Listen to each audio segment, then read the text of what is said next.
नमस्कार, प्राइम 24 मिडियामा यहाँहरूलाई स्वागत छ। म रमेश बराल। सुरुमा मुख्य समाचारका मूल शीर्षकहरू। संसदमा प्रभावकारी भूमिका निभाउन सांसदहरूलाई प्रचण्डको निर्देशन। सुन प्रकरणमा छानबिन समितिको अडान छाड्न प्रधानमन्त्री प्रचण्डले गरेको आग्रह ओलीले मानेनन्। राष्ट्रिय सभामा एमालेको अवरोध जारी। ललिता निवास प्रकरणमा माधव नेपाल र बाबुराम माथि पनि अनुसन्धान गर्न बाटो खुल्यो। छानबिन भए पूर्ण रूपले सहयोग गर्ने डाक्टर भट्टराईको प्रतिबद्धता। माधव नेपाल भन्छन्, प्रतिक्रिया यस्तो हुने थाहा पाएको भए प्रक्रिया नै अघि बढाउने थिएन। कांग्रेसलाई 4, एमालेलाई 3 र माओवादी केन्द्रलाई 2 संसदीय समितिको नेतृत्व, तर रापरपा र रासोपाले पाएनन्। सुन तस्करीमा संलग्न 17 जनालाई पुल्चोकबाट पठाइयो सीआईबी को हिरासतमा। सीआईबी का एसपी थापा नेतृत्व टिमले अघि बढायो सुन प्रकरणको छानबिन। विवादित छविका लेहार क्याल आमा लुम्बिनी विकास कोषको उपाध्यक्षमा नियुक्त। बानेश्वरमा चिट्ठी बजाएर निर्माण व्यवसायीको विरोध। पप्पू कन्स्ट्रक्सन सहित 23 वटा निर्माण कम्पनी कालो सूचीमा। 7733 जनामा डेंगू संक्रमण, 7 जनाको मृत्यु। तनहुमा आँखा पाक्ने रोगको प्रकोप बढ्दो। केदारनाथ पहिरोमा बेपत्ता हुम्लाका 3 जना एकै परिवारका। त्रिवीको आर्थिक अवस्था धराशयी भएको भन्दै कर्मचारी सेवा सुविधा कटौती, कर्मचारीहरू आन्दोलित। 3 महिनामा नेपालबाट 55 जना विदेशी निष्कासित, आधा चिनिया। राष्ट्र बैंकले गर्यो 3 वटा बैंकलाई कारबाही। कुमारी र हिमालयनको झण्डै 2 करोड तिर्नु पर्ने। 2 महिने शिशुको हत्या आरोपमा आमा बुवा पक्राउ। भारतीय कांग्रेस आइका नेता राहुल गान्धीको सांसद पदमा पुनर्बहाली। दुबईबाट इराक जान लागेको विमानबाट निस्कियो भालु। सिटीलाई हराउँदै आर्सेनललाई कम्युनिटी शिल्ड। पीएसजी को प्रशिक्षणमा एम्बाप्पेको सहभागी नहुने। आज मिति 2080 साल साउन महिना 23 गते मंगलबार, इस्वीसम्म 2023 अगस्त 8 तारिक। देश तथा विदेशका सम्पूर्ण ताजा समाचार लिएर आएको छु। अन्तिमसम्म हेरेर साथ दिनुहोला।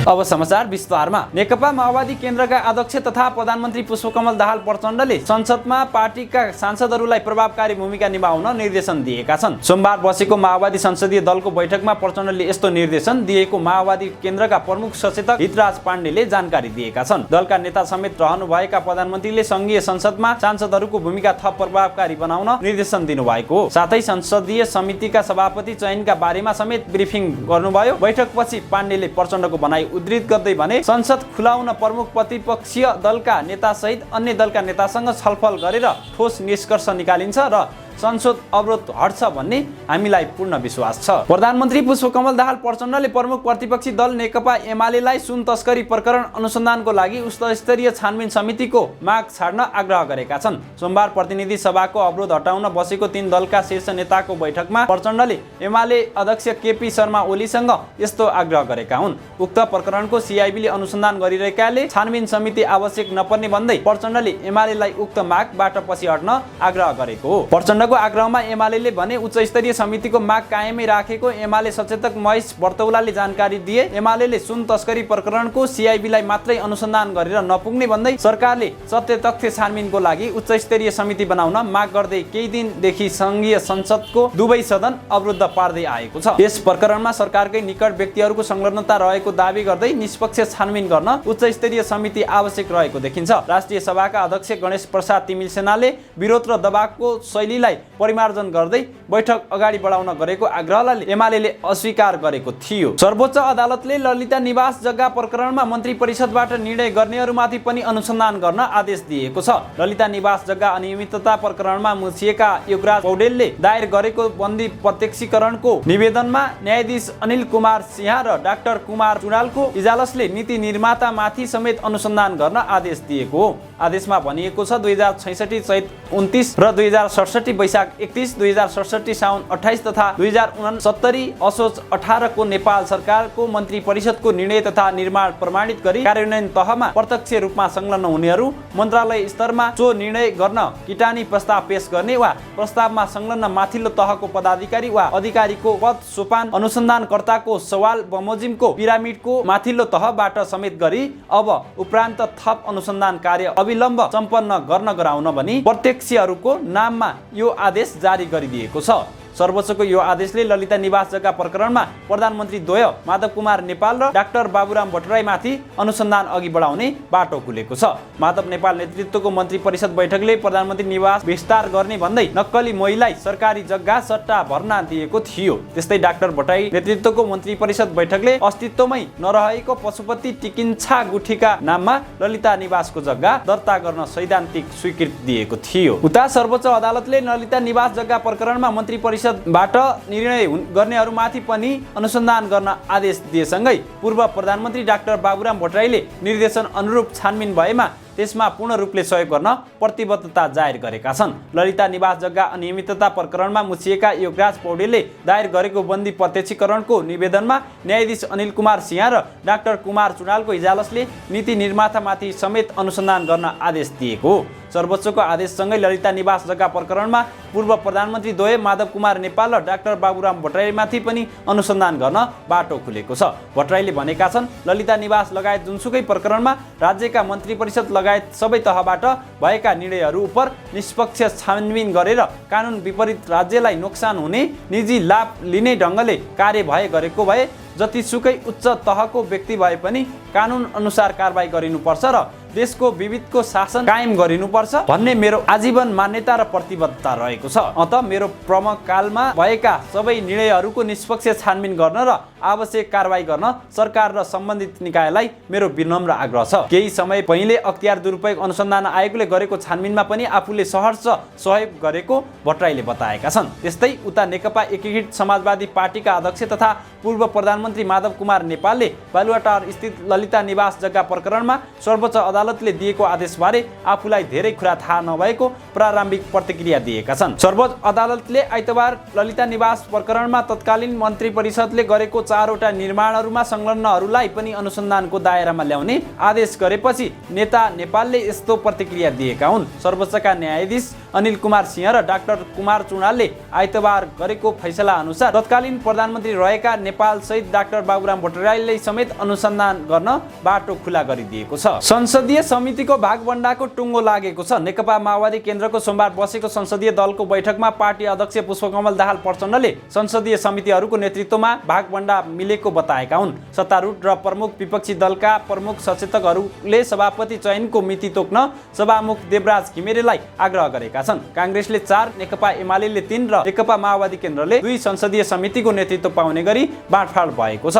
एक सांसदले जानकारी दिए अनुसार यस्तै संसदीय समितिमा एकीकृत समाजवादीले 1, जनता समाजवादी पार्टीले 1, जनमत पार्टीले 1 नेतृत्व पाउने भएका छन्। राष्ट्रिय स्वतन्त्र पार्टी र राष्ट्रिय प्रजातन्त्र पार्टीले भने नेतृत्व पाएका छैनन्। नेतृत्व पाएको समितिमा एमाले लेखा समिति, महिला समिति र राज्यका निर्देशक, माओवादीहरूले कानुन विकास समिति, काङ्ग्रेसले अर्थ कृषि सुनवाई समिति र राज्य व्यवस्था समिति, जसपाले अन्तर्राष्ट्रिय सम्बन्ध समिति, जनमतले उद्योग समिति, एकीकृत समाजवादीले शिक्षा समिति पाएका हुन्। करिब 100 किलो सुन तस्करीमा संलग्न 17 जना आरोपितलाई राजस्व अनुसन्धान विभागबाट प्रहरीको केन्द्रीय अनुसन्धान ब्युरोमा पठाइएको छ।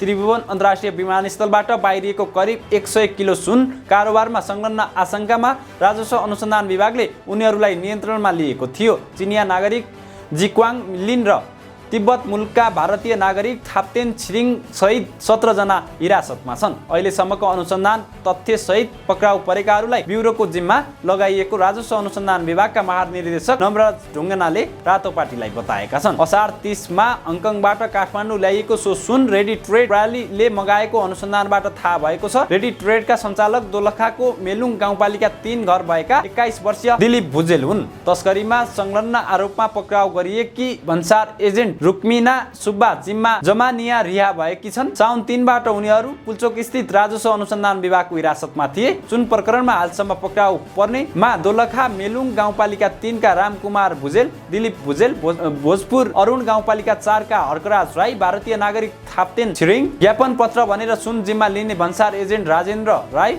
ट्याक्सी चालक अशोक लामा, बा2 च जीवाङ लिन, कोटेश्वरबाट राजन श्रेष्ठ, सञ्चालक Trans Globus Service Pushkaraj Bhatt, Krishna Shrestha, भन्सार एजेन्ट यादव, प्राजुली सुदर्शन गौतम, रुक्मणी सुब्बा, भन्सार अधिकृत सन्तोष चन्द, विमानस्थल भन्सार कार्यालय जाँचकी कुमार ढकाल, भन्सारमा एक्सरे हेर्ने सरोज श्रेष्ठ, नायब सुब्बा सुरेन्द्र तामाङ र नक्सलबाट गोदाम खोजिदिएको आरोप लागेका छन्। आरोपमा दावा छिरिङलाई हिरासतमा राखिएको छ। त्रिभुवन अन्तर्राष्ट्रिय विमानस्थल काठमाडौँबाट भित्रिएको ठूलो परिणामको सुन प्रकरणको अनुसन्धानमा प्रहरीको केन्द्रीय अनुसन्धान ब्युरो CIB का प्रहरी उपरीक्षक सञ्जय सिंह थापाको नेतृत्वको टोलीले अघि बढाउने भएको छ। प्रहरीका केन्द्रीय प्रवक्ता DIG कुबेर कोठायतले CIB का SP थापा नेतृत्वको सुन प्रकरणको अनुसन्धान अघि बढेको जानकारी दिएका छन्। SP थापाको नेतृत्वमा अनुसन्धान सुरु भएको छ। आवश्यकता अनुसार जनशक्ति परिचालन गरी अनुसन्धान हुन्छ उनले भने। आइतबार राजस्व अनुसन्धान विभागले सुन प्रकरण अनुसन्धान गर्ने जिम्मा प्रहरीलाई दिएको थियो। विभागका महानिर्देशक नवराज ढुङ्गेनाले सुन प्रकरण अनुसन्धानको जिम्मा प्रहरीलाई दिने निर्णय लिएको बताएका थिए। हङकङबाट क्याथे पेसिफिक एयरवेजबाट ब्रेक सु भित्राएर ल्याएको ठूलो परिणामको सुन गत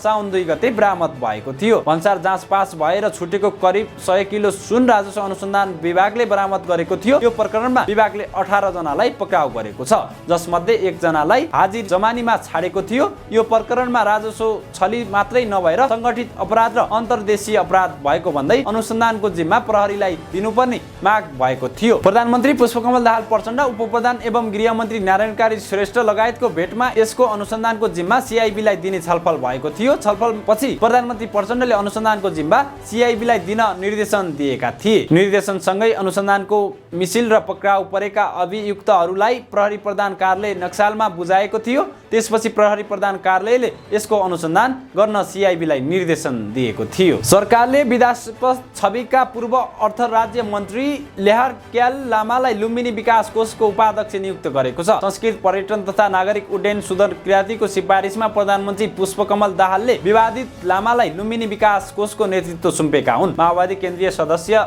रहेका लामाले आइतबारै नियुक्ति पत्र बुझेका छन्। बुद्ध जन्मस्थल तथा विश्व सम्पदा सूचीमा लुम्बिनीको गृह योजना कार्यान्वयन तथा विश्व शान्तिको सन्देश दिने ठाउँमा हतियार लुकाउने व्यक्तिलाई नियुक्ति दिएको भन्दै आलोचना भएको छ। अकुत सम्पत्ति छानबिनको अनुसन्धानका क्रममा लामाको बैंक लकरमा 2072 सालमा 14 थान गोली फेला परेको थियो।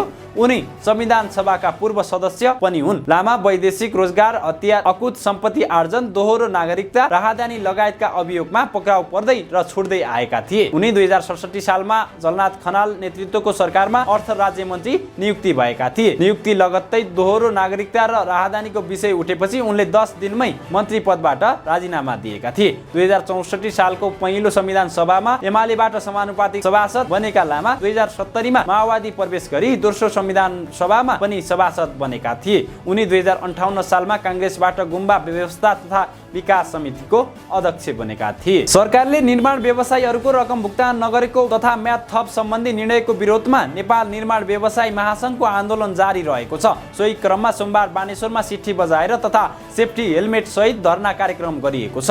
व्यवसायीहरूले नारा लगाउँदै र सिट्ठी बजाएर प्रदर्शन गरेका थिए। सार्वजनिक खरिद अनुगमन कार्यालयले 23 वटा निर्माण कम्पनीलाई कालो सूचीमा राखेको छ। कार्यालयले सोमबार सूचना जारी गर्दै काम जिम्मा लिएर समयमा नगर्ने कम्पनीलाई कालो सूचीमा राखिएको जनाएको छ। यो कम्पनीहरूले विभिन्न सार्वजनिक कामको समयमा काम सम्पन्न गर्न नसकेपछि यस्तो गरिएको सूचनामा उल्लेख छ।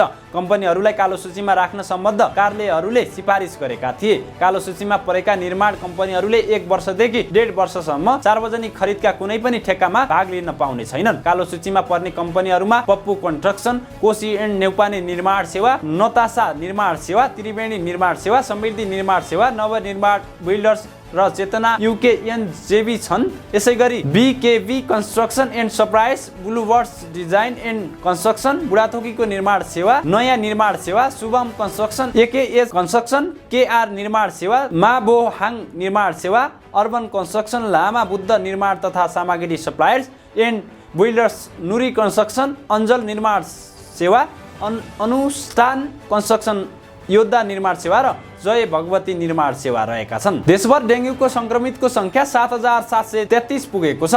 इपिडेमियोलोजी तथा रोग नियन्त्रण महाशाखाका अनुसार गत जनवरीदेखि 6 अगस्तसम्म डेंगू संक्रमितको संख्या 7733 पुगेको हो। यस अवधिमा 7 जना डेंगू संक्रमितको मृत्यु भएको पुष्टि भएको महाशाखाले जनाएको छ। यस वर्ष नेपालमा डेंगूका 4वटा सेरोटाइप्स देखिएको छ। सेरोटाइप भन्नाले भाइरसको प्रकृतिका आधारमा गरिएको वर्गीकरण रहेको महाशाखाको भनाइ छ। उता बढिरहेको आँखा पाक्ने रोगले तनहुको दमौली अस्पतालमा बिरामीको संख्या बढ्न थालेको छ। 3 दिनको अवधिमा 52 जना आँखा पाक्ने रोगका बिरामी उपचारका लागि आएको अस्पतालले जनाएको छ।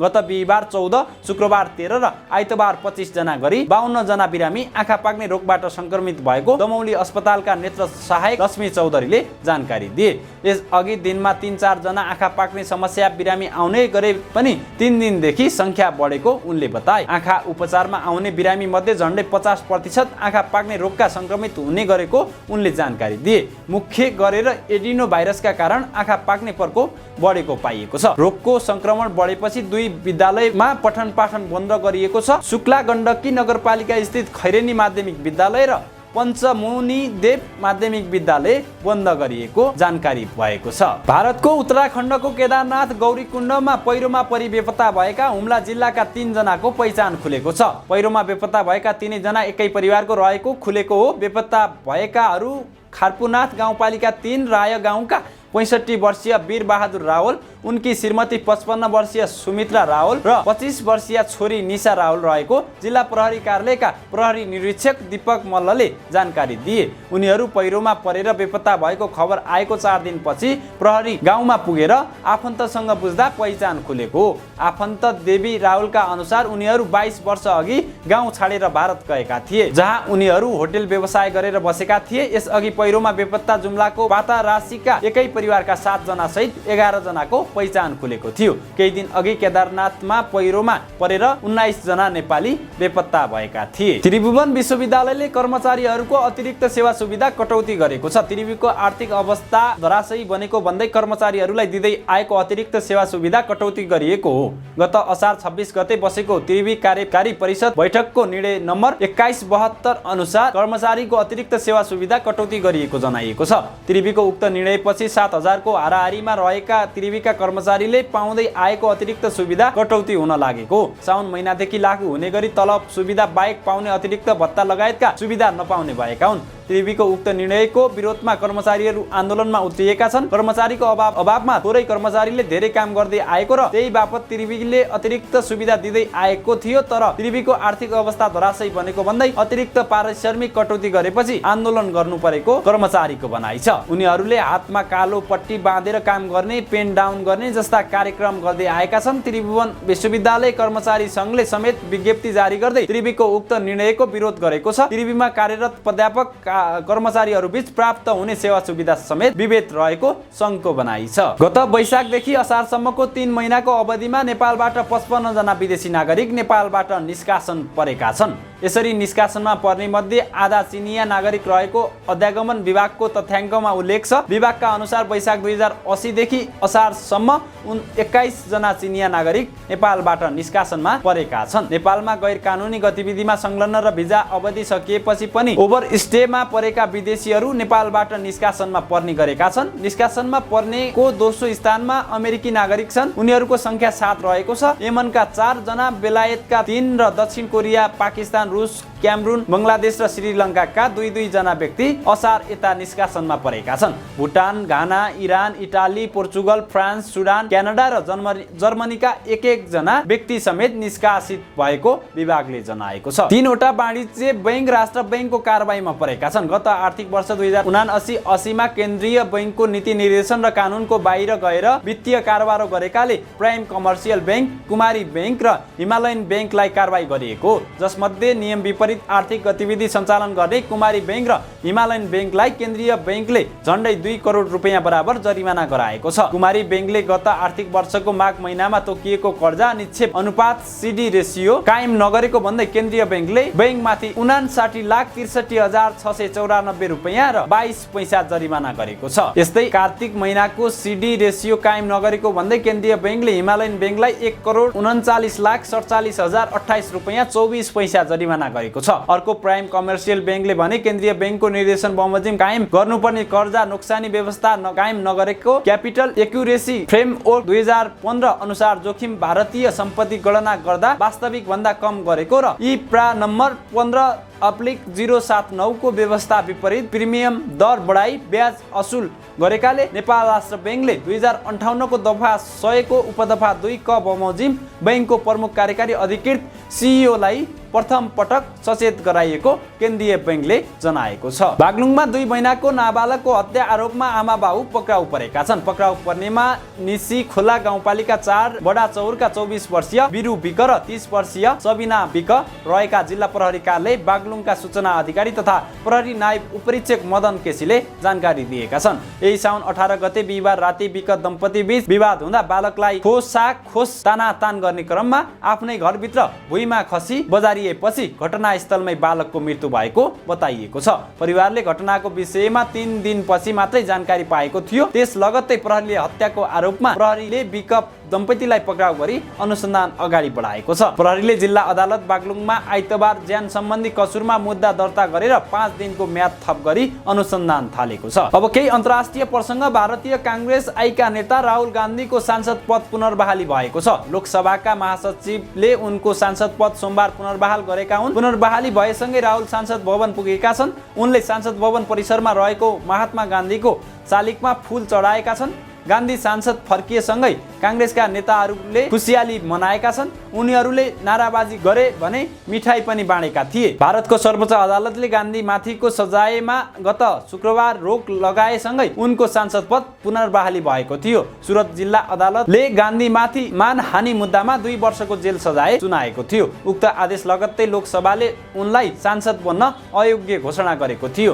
गत चैतमा सुरत जिल्ला अदालतले गान्धीलाई भारतीय अपराध संहिताको दफा 449 र 500 मा दोषी ठहर गर्दै जेल सजाय सुनाएको थियो। 4 वर्ष अघि लोकसभा चुनावका क्रममा कर्नाटकको कोलारमा भाषण गर्दै गान्धीले सबै चोरहरूको मोदी साझा थर कसरी भयो भन्ने अभिव्यक्ति दिएका थिए। गान्धीले भारतीय प्रधानमन्त्री नरेन्द्र मोदीको थर बारे गरेको टिप्पणीलाई लिएर गुजरातमा पूर्व मन्त्री पूर्णेश मोदीले अदालतमा मुद्दा हालेका थिए। दुबईबाट इराक जान लागेको एक एयरलाइन्सको कार्गोबाट एउटा भालु निस्किएको छ। उडान भर्नु ठिक अघि विमानबाट भालु निस्किएपछि विमानस्थलमा खैला बैला मचिएको छ।